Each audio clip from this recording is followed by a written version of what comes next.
Welcome to the Tournament Poker Edge podcast, brought to you by TournamentPokerEdge.com, the only podcast dedicated exclusively to poker tournament strategy. Now here's your host, Clayton Fletcher. Hello once again, everybody, and welcome to the Tournament Poker Edge podcast. My name is Clayton Fletcher, and I am in beautiful, safe, socialist New York City. Happy to be bringing you yet another episode of the world's longest running poker strategy podcast ever. I am not alone. Well, I am alone in the sense that I'm the only person right now in my apartment in New York, but I am joined today on the podcast for the first time by a friend, a guy that I've known for a little while. I actually met him when I was doing content for Poker.org, and he still does content for them, but he's also a bit of a crusher who recently passed me, by the way, on the all-time money list on Hendon Mob, and I'm a little bitter about that. Please welcome first-time guest, Terrance Reid. What's up, TJ? How are you? Clayton, thanks for having me. What an intro, man. I feel like we're in the same room. So much love, but I didn't know that I just passed you, so I'm sorry, I guess. You get to work. Yeah, but I'm going for the WPT championship, so maybe your reign on the leaderboard will be short-lived, I hope. You win that one, yeah, it's going to take me a while to catch up to you. So Exactly.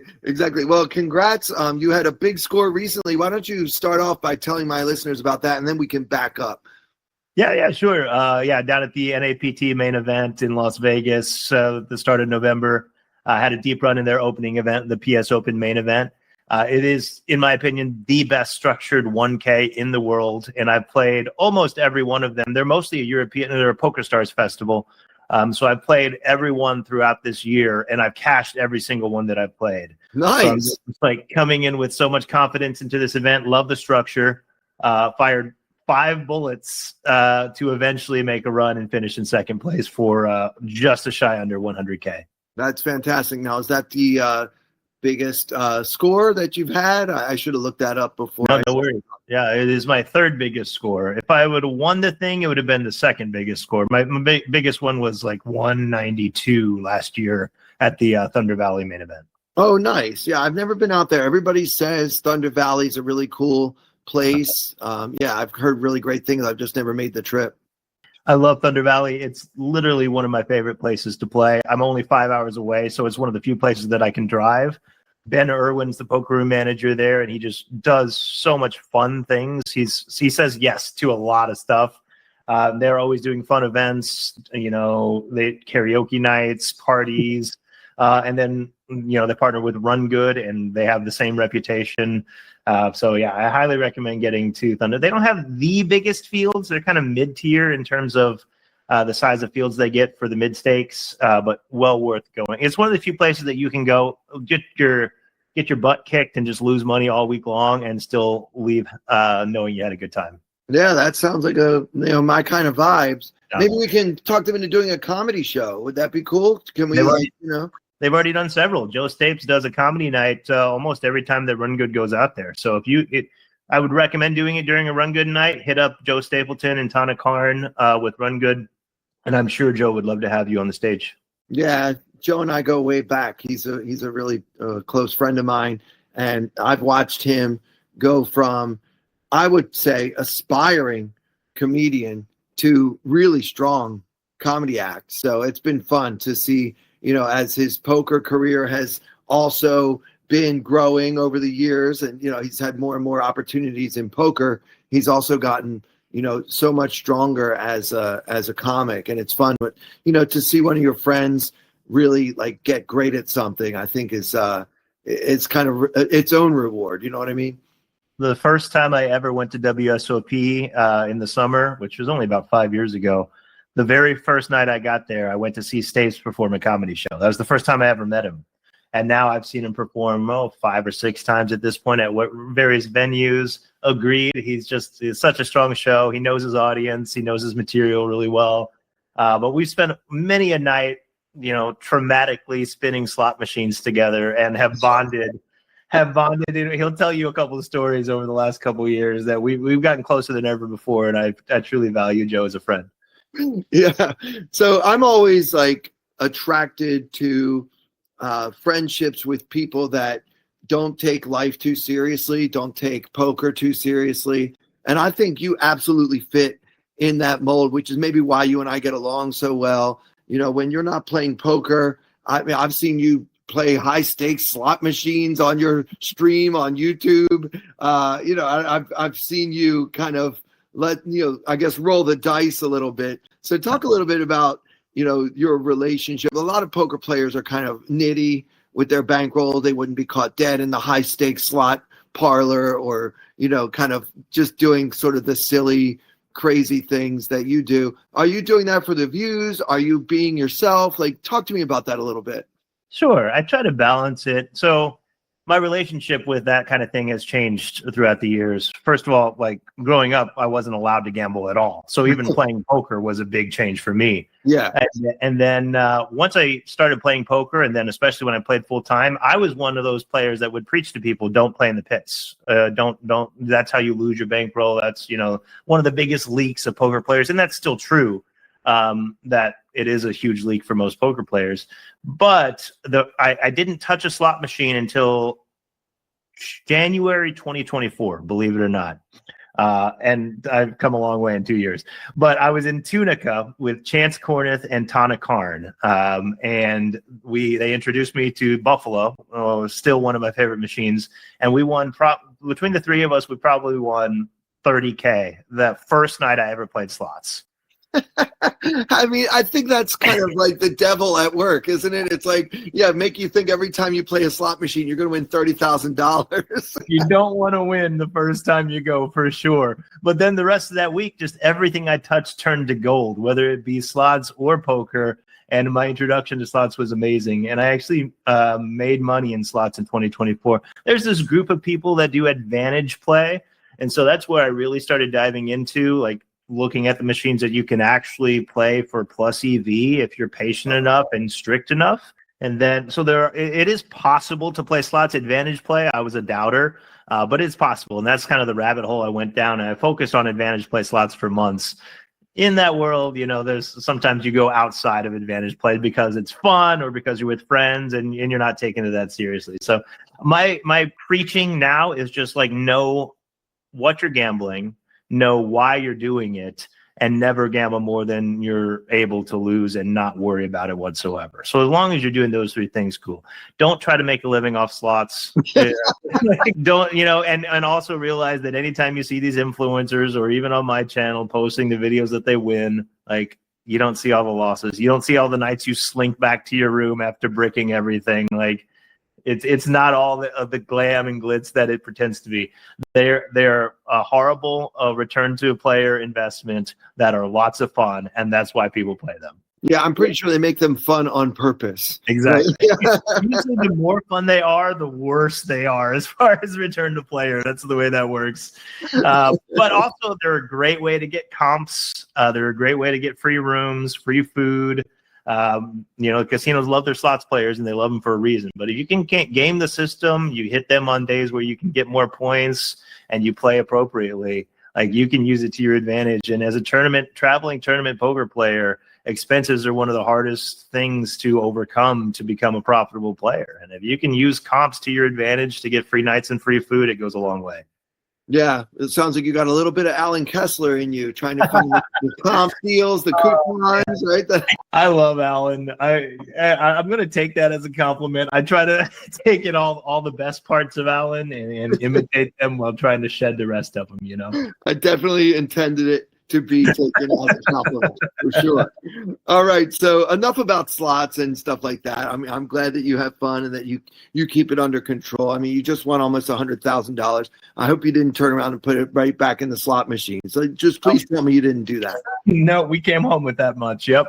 There we go. So what is the secret to your recent poker success? I mean, of course, in any string of good tournament outcomes, there will be luck, but, you know, just separating the luck from everything else. Have you been working on your game? Are you studying? A little bit of several things. I studied hard in late 2023, early 2024, which kind of was preemptive to multiple of the best scores that I've had, and I owe that success to that study.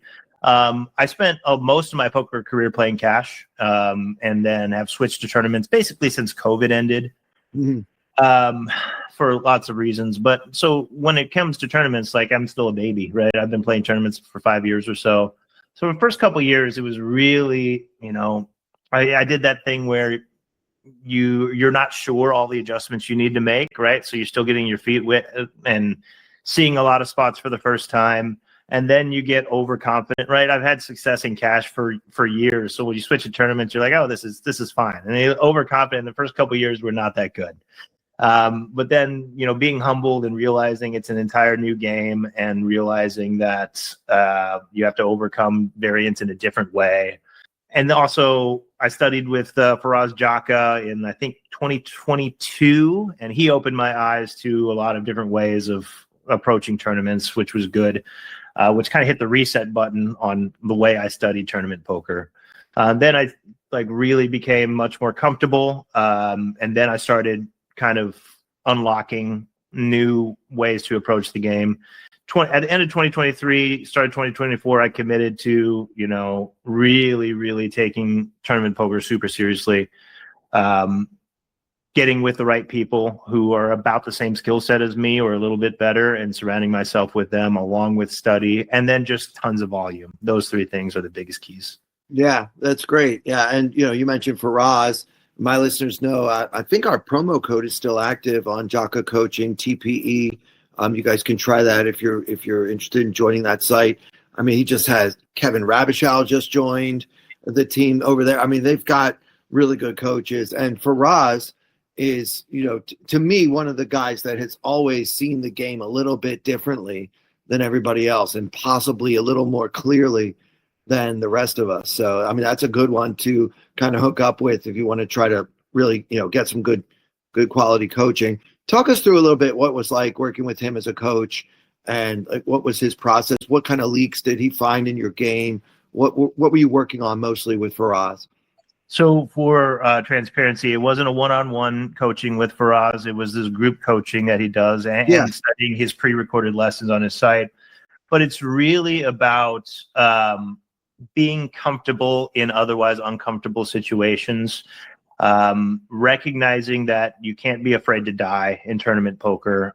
When I got into tournaments, the mentality that I had and that other people preached was protect your tournament life at all costs. Right? Don't bust when you don't have to. Grind it out, survive as long as possible, right? That was a dangerous mentality, because I was afraid to pull the trigger if I wasn't sure of the outcome. And I lasted a long time very frequently, but oftentimes I'd approach the bubble with less than 20 big blinds, or I'd fizzle out towards the end and I'd have to take a flip, and then my entire tournament comes down to a 50-50 flip, that sort of thing. A lot of what I learned from Faraz and what he coaches is build a big stack, so you can survive the variance of a single tournament. So whether you bust in level 1 or level 12, it doesn't matter. It's not a massive failure to bust in the early levels, right? So don't be afraid to pull the trigger, play your game. Don't just go crazy for no reason, but be willing to take chances, because, pulling the trigger early in level 2 to get that big bluff through means that you don't have to win the flip in level 12 in order to survive. And then when you approach the bubble with a big stack, it's a snowball effect, right? You just collect more and more chips on your way towards the deep stages of the tournament. And the deep stages, final few tables, top 1%, top 0.1%, that's where all the money is. So that should be your focus and your target, not sneaking into the money. Yeah, because that way, when you do get into the money, you have a great chance of not just min cashing anyway. Whereas if you're desperately trying to win that last coin flip before the bubble bursts, even if you do happen to win that flip, you're probably just going to get, a small rebate of your buy-ins, especially if you entered 5 times. Yeah, and everybody plays poker for different reasons, right? Some people play 2 tournaments a year, and if one of them is the 10K main event, sneaking into that min cash is a huge deal, right? Maybe that is the goal, and that's okay. But as a professional tournament poker player, the min cash is not going to pay the bills on a regular basis. Like, you need to be targeting those deep runs in those final tables. And in order to do that, the best way to do so is to have a big stack so that one flip can't end your tournament live. I love it. So I wanted to ask you before we get to, I know you have a hand from those deep stages of a recent event. Before we get to that, I wanted to ask you about Torching with TJ. I know that's your YouTube series. Is that still going? I know you've been busy touring. Have you still been able to upload lots of videos and keep the content coming? Yeah, still going. We're still running it. We started that at end of May. Actually, going into the idea was to vlog the World Series of Poker on a daily basis, kind of your everyman's Daniel Negreanu vlog, if you're familiar with what he does. I modeled it after his series quite a bit. The idea was to show you what a mid-stakes tournament grinder's life is at the WSOP. I incorporated some like sports and slots and table games just to try to capture the biggest audience, but the focus was wholly on the poker.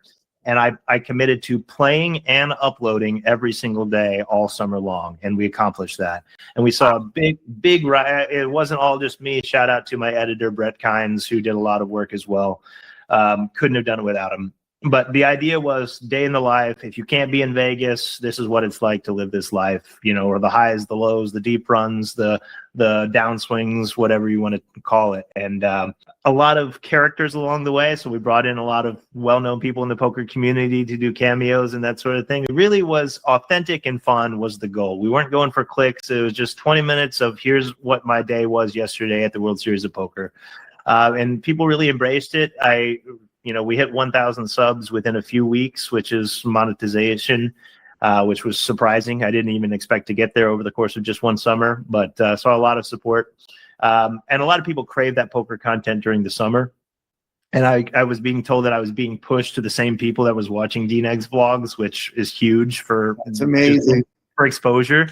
After the summer is over, it slowed down a little bit. I haven't been doing it daily, obviously. There's not enough content out there, and I'm not playing enough to do daily.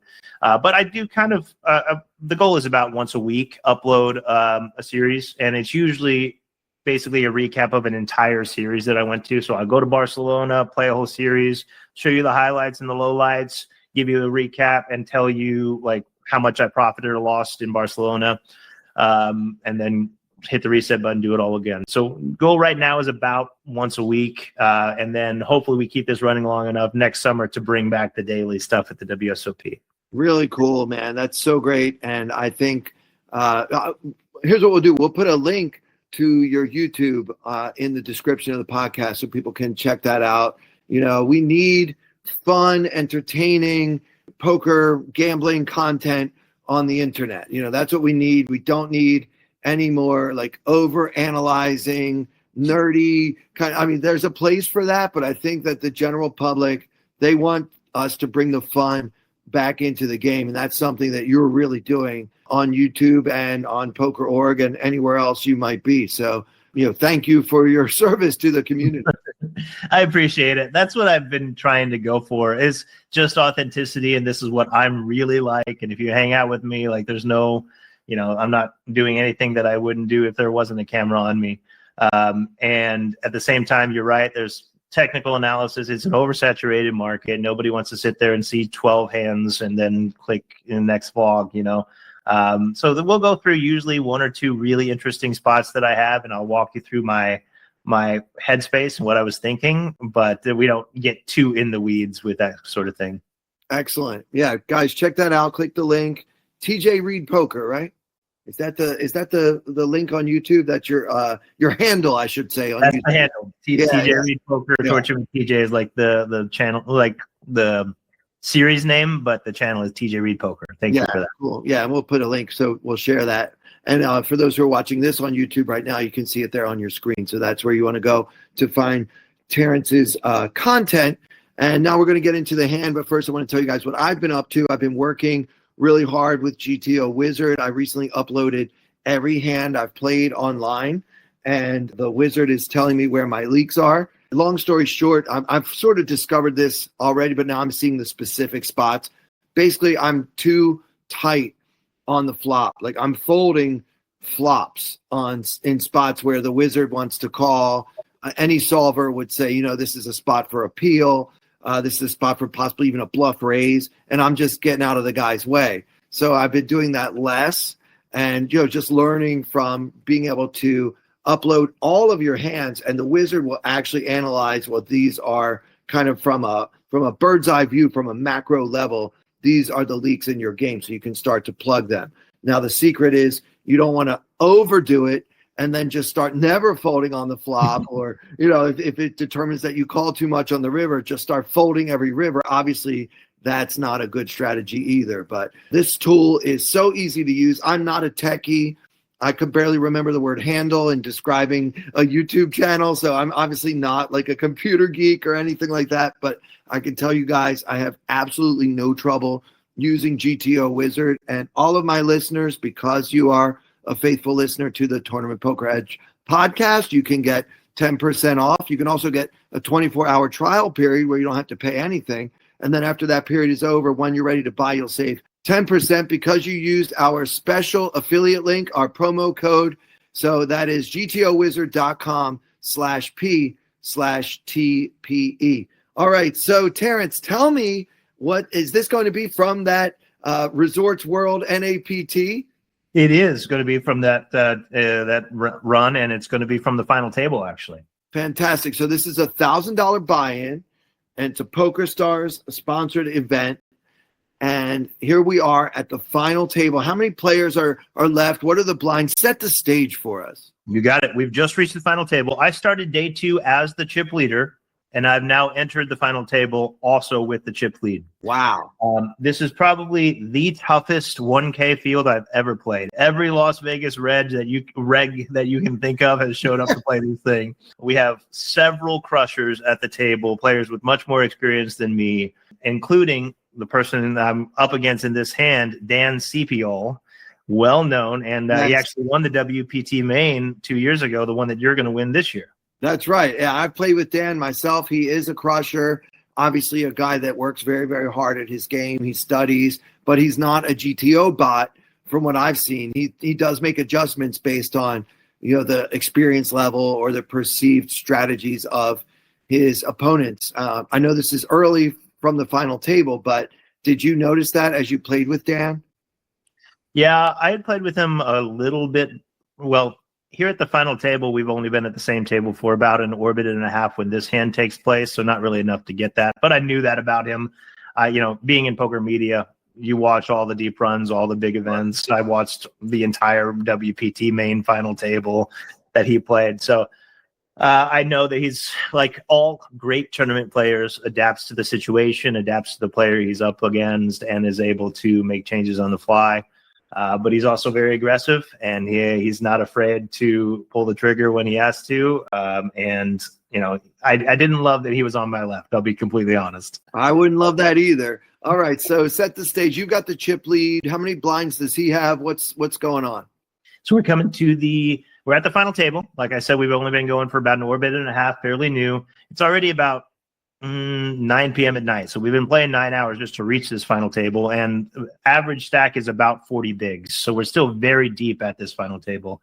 I've got 6.7 million as the chip leader, which is 111 bigs. I'm in the hijack on this hand, and Dan CPL is in the cutoff with 2.67 million. He's got 44 bigs, and we're playing the 60K big blind level. So 30K, 60K with the 60K ante. Okay, so tell us the action in the hand. When it's your turn, we'll stop and I'll figure out what I would try to do. You got so folds to me. Like I said, I'm in the low jack, and I have ace 10 of spades. Okay, ace 10 of spades. And so are we in the hijack or the low jack? Sorry, I'm in the low jack. He's in the cutoff. My apologies. Okay, all right. So obviously we're going to open suited ace 10. This is an open. Now some people might say something about ICM or something like that. Like, this hand. I don't buy into that, especially as the chip leader. I think, you want to be opening maybe even more than you normally would, because some people are going to be trying to climb that ladder and you want to take full advantage of that. So I don't know, whatever the standard raise has been at the final table. Some tables do 2x, some do 2.2, 2.5. I would just do whatever people have been doing and open this pot with ace 10 suited. Exactly right. Yeah, and ICM. There's not a ton. It's interesting. ICM. There's not a ton of short stacks right now. There's a lot of middling stacks, and then a couple of big stacks, including myself.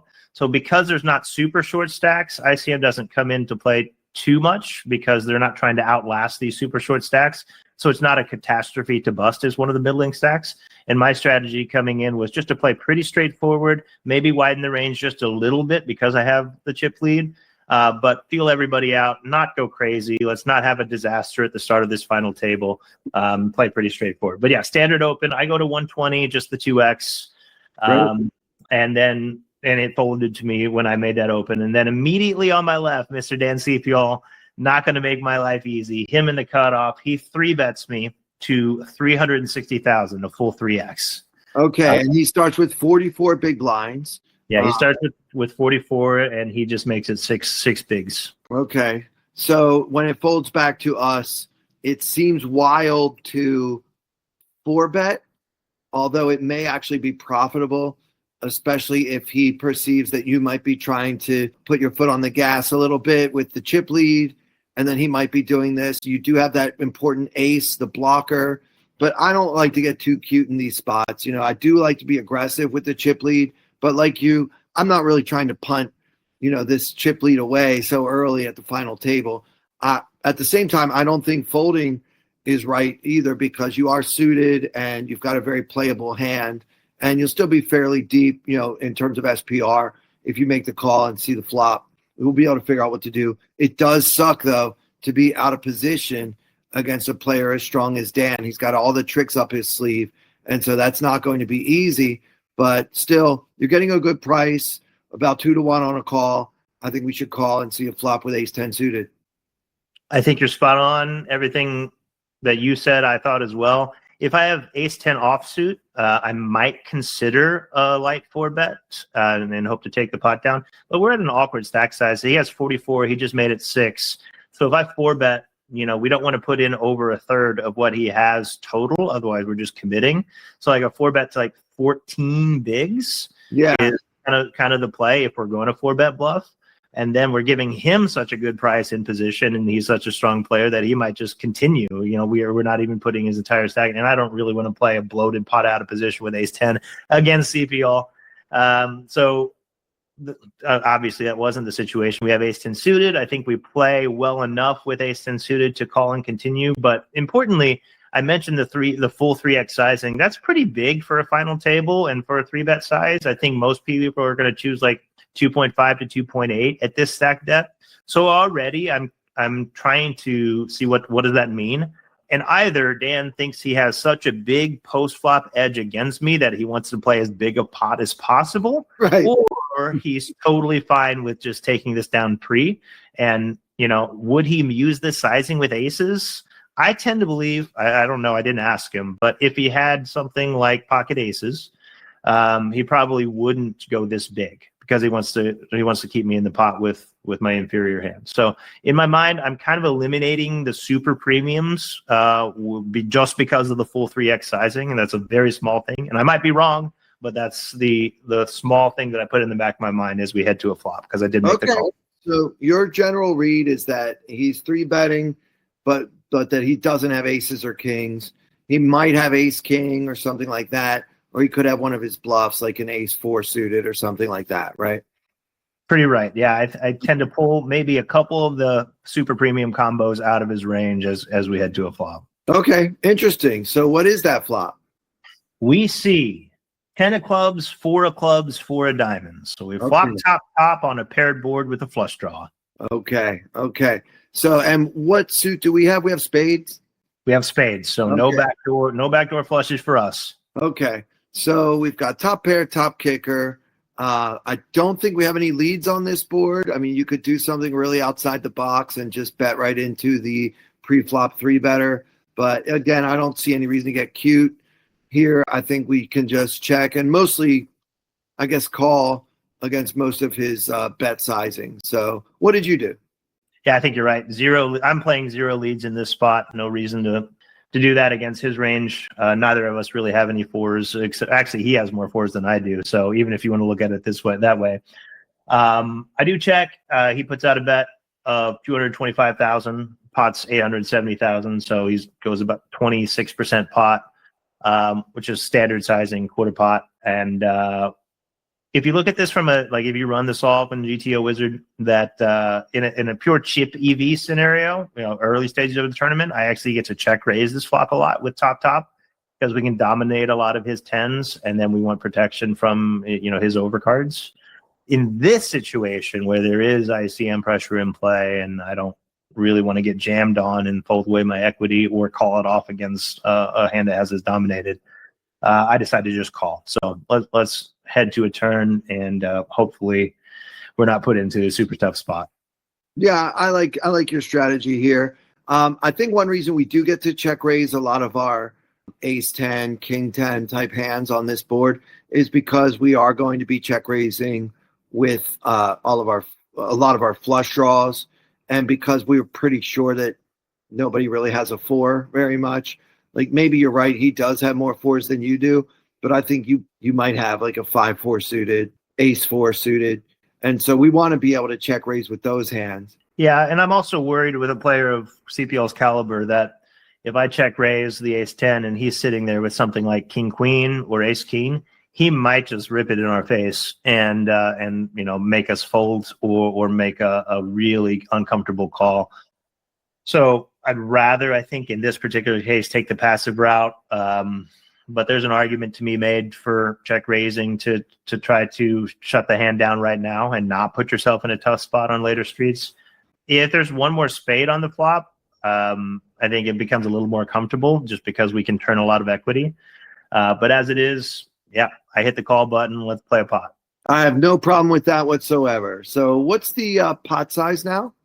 After the flop, after I call his flop bet, we got 1.32 million in the pot. So there's 22 big blinds in there. And, we don't really know exactly what we want to see besides a 10. That's the dream card, right? Right. But we do see the king of spades on the turn. And like the flop, I don't think we're playing many leads, and I check it over to CPL. Okay. So first of all, how do we feel about this king of spades generally? Generally, not my favorite card. Obviously, like I said, well, I can tell you, what we're thinking his range. Every street you play in poker, you're just trying to narrow a range down, right? And so both pre-flop and on the flop, he has a lot of, he has king, he has ace king, he has king queen, probably has maybe some king jack suited in there.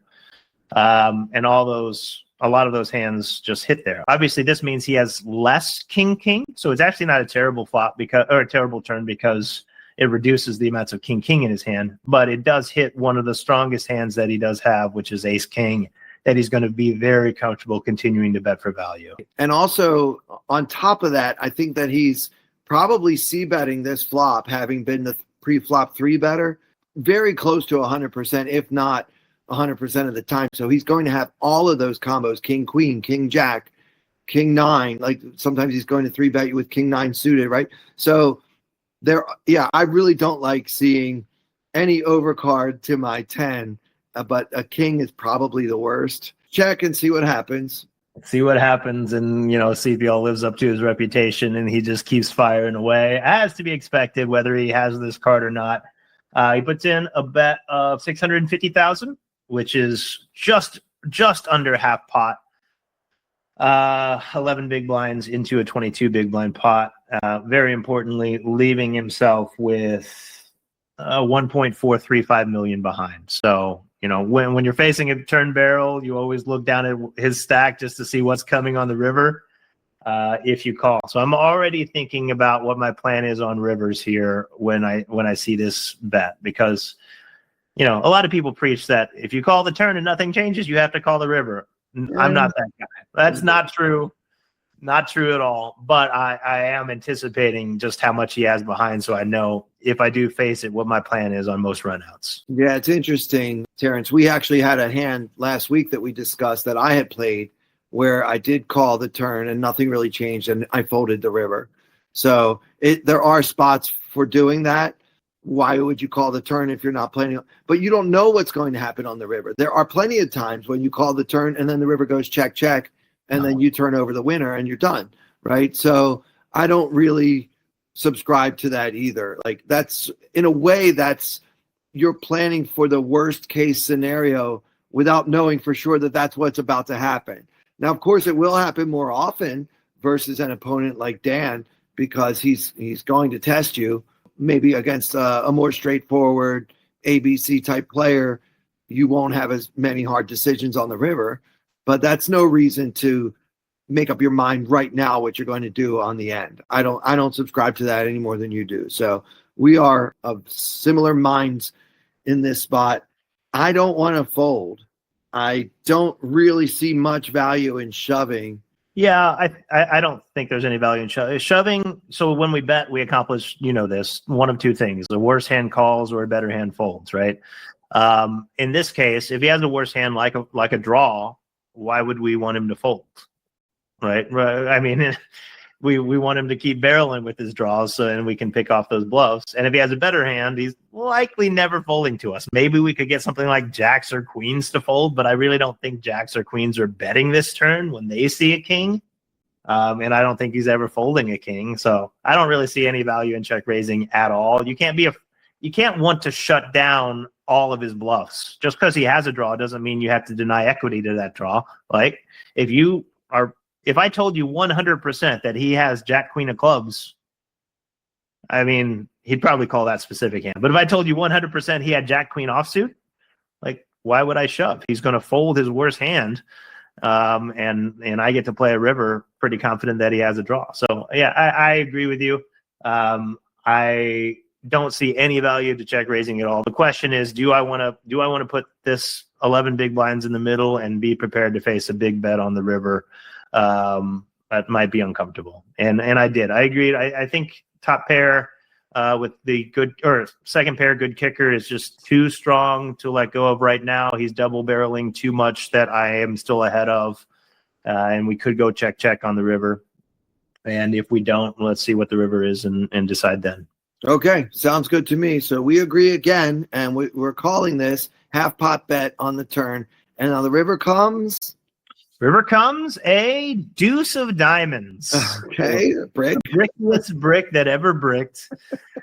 There's 2.62 million in the pot. This is getting big, and I check, look over at Dan, and he thinks for maybe, I'm going to say 1.5 seconds before announcing all in. A very quick decision for his tournament life. He tanked 0 seconds at all and just snap shoves all in for 1.435 million, which is 55% pot.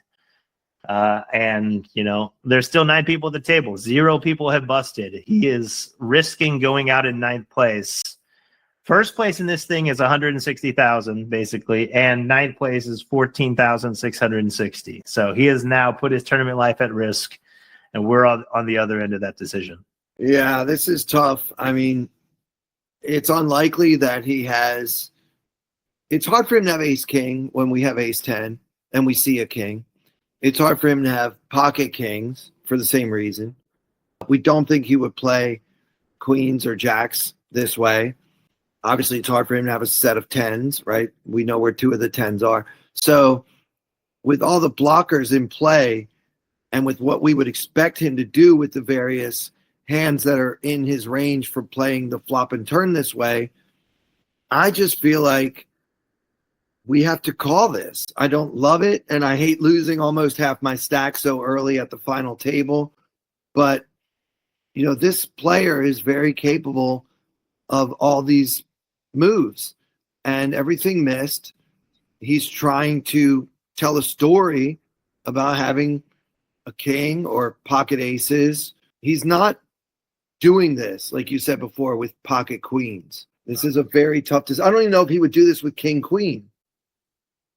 Yeah, that's a good question. I think he would. I did put king queen in there just because we hardly ever have ace king, so I think he's can get value from a lot of stuff from us, like the hand that we have. I actually counted, on the turn when I was tanking, I actually counted all the combos that I thought he had, just so I could kind of put them all in a range and then help me decide what to do on the river.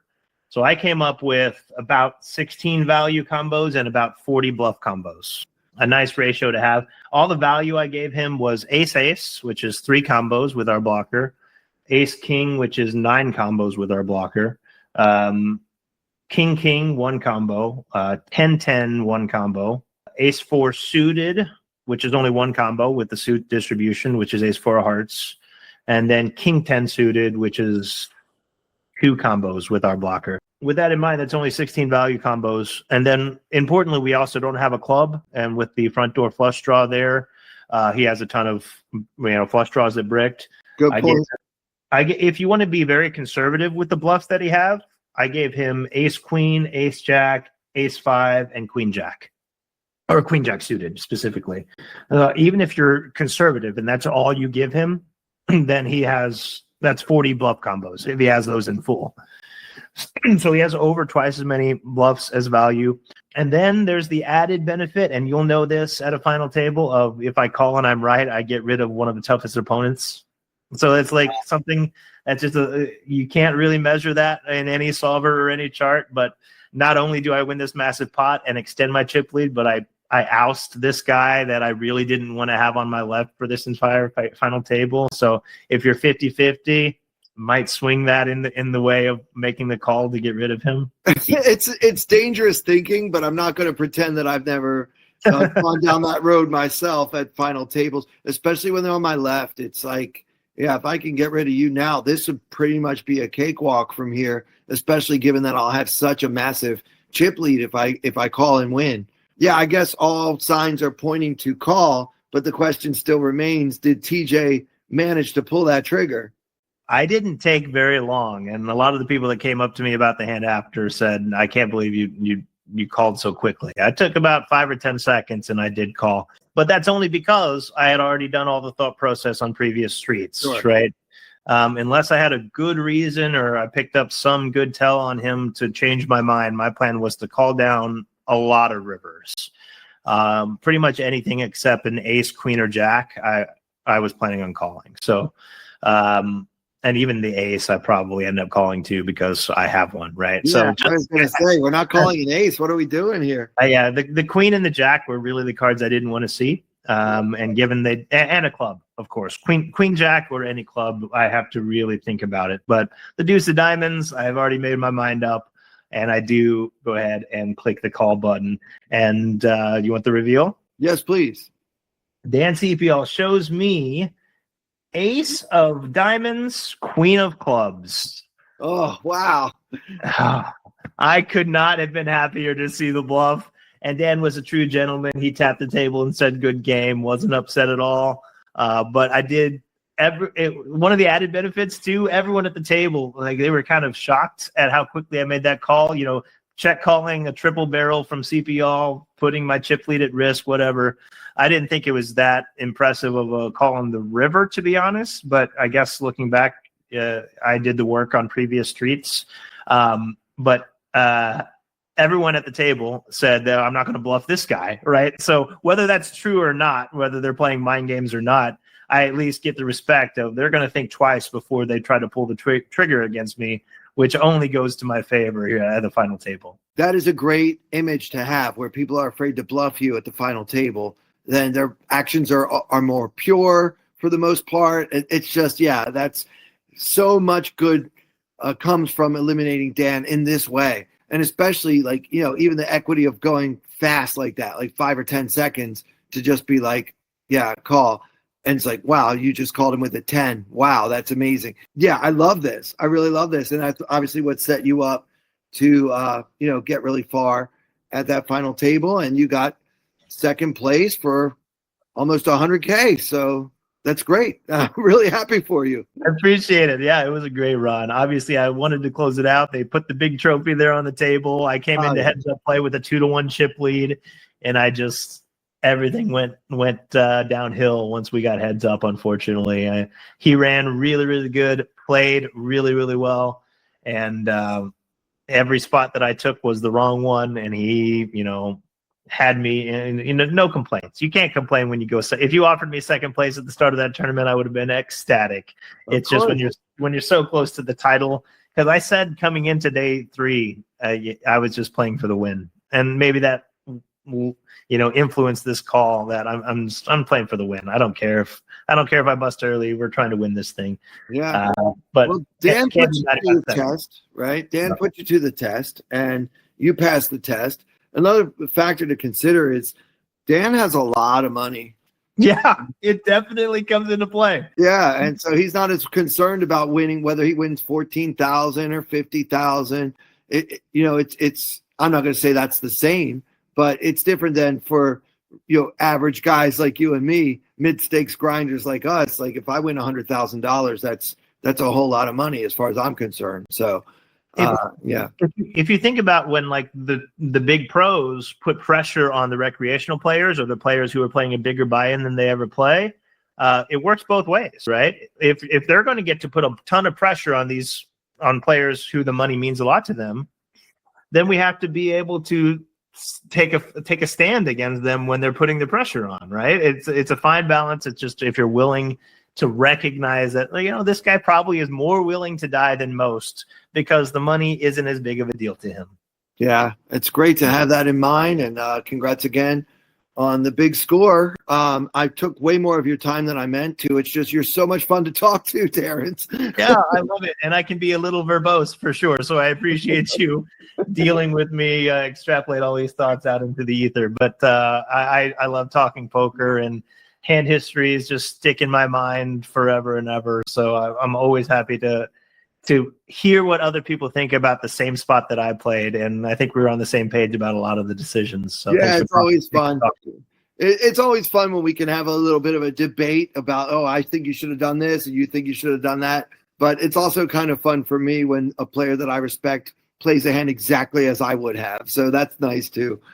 Before we say goodbye, Terrance, let our listeners know how they can get in touch with you. I'm all over all the socials. YouTube, like we said, TJ Reid Poker. Twitter, same handle, TJ Reid Poker. On Instagram, it's TJ Reid 1. That's the number 1. I'm on TikTok too, but don't follow me on TikTok. Yeah, I don't post on there very much. I hate TikTok. We don't recommend following me on TikTok. Big mistake. Don't do that.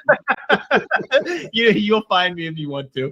If you go to any of those profiles, there's a link tree that takes you to all my links. So head over. Would be love to have the follow, and anybody who's active in the poker community, I'll follow you right back. So we all win around here.